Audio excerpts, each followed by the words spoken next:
Rotoscoping, or movie painting, is a traditional animation technique that involved tracing live-action video frame by frame to create more realistic animations. Today, designers use this same technique to edit individual frames in video clips.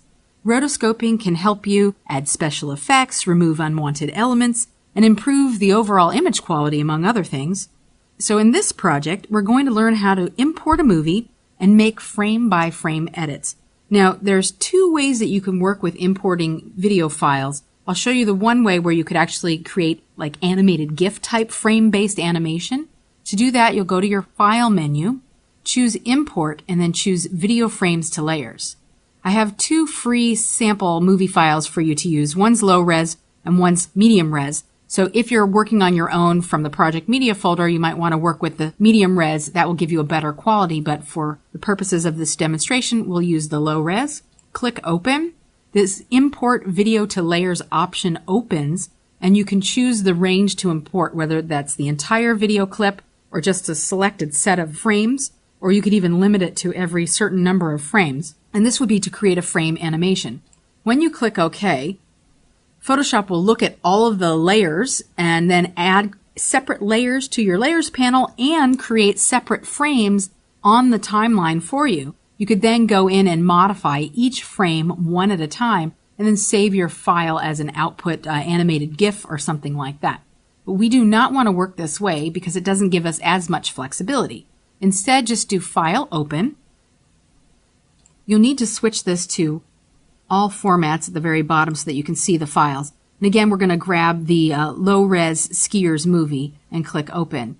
This time, when it brings the movie in, it brings it in on the timeline in regular timeline animation so that we could still look at all the individual frames but work with an actual video file. We can use this little mountain range here to show the timeline a little bit wider while we're working. And then, before we make any changes at all, what we really need is a source file. Now in this case, let's play the movie so you can see what's going on here. We have some skiers going down the hill. Oh, that guy falls. Now that's the action. That's the area that we really want to be watching. But there's this other guy in the background that's kind of distracting our attention away from this guy in the front. So with this technique, we can go frame by frame and erase that other dude from the scene. So putting our playhead back at the start of the scene, what we're going to do is make a duplicate copy of layer 1, which has our movie on it. And you can do Command or Control J to make the duplicate. We'll call this dupe so that we remember it. And we don't really want it on the timeline. So what we'll do is we'll move it outside of this video group. And we can put it in the same spot as the original. And then we're going to be sourcing from our duplicate layer and then painting with that sourced information onto our original video in the video group 1. To do that, we're going to use the clone stamp tool, but we need to get to a spot within our video on the duplicate layer that we can use. So somewhere in here, we just got to find a spot like around here that has a nice clean area that we can sample from. So with that duplicate layer selected, you'll grab your clone stamp tool, and then we need to open up the clone source panel through our window menu. What's great about the clone source panel is you can actually have up to 5 separate sources to sample and then paint from. So we have the first source selected, and what we're going to do is put our cursor right in this spot, hold down our Alt or Option key, and then click once to sample. If we didn't wiggle our mouse at all, the sample point should have a 0, 0 offset. We don't need to modify the horizontal or vertical scale, but if we needed to, we could by plugging in different values. We could also flip horizontal and flip vertical. These values are linked, but we don't need to mess with that. We just need a straight copy. Of course, if we wanted to, we could adjust the angle. The frame offset should be 0. We want to sample and paint from the exact same spot in this duplicate layer. And we also want to lock it down.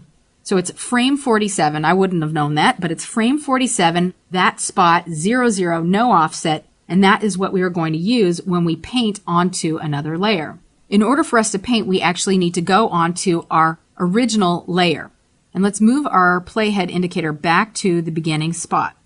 Let's hide our duplicate layer, we've already sampled it. It's already part of Photoshop's memory, and it won't bother us while we're working on layer 1. Now, this overlay option will show you a ghosted image from your sampled area. So if we put our cursor on here, you can see the ghosted image.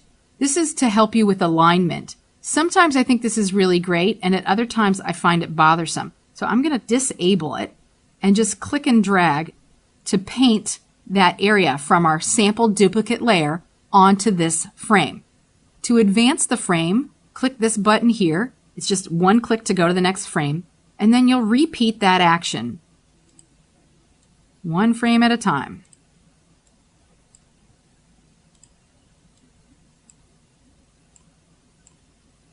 So spend some time on your own going through each individual frame and painting away that annoying skier in the background.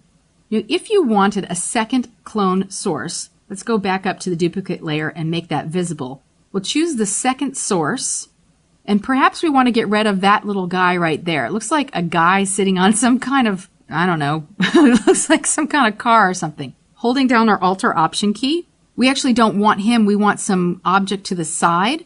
So we're going to sample from here, and then what we would be doing is painting that sampled information on top.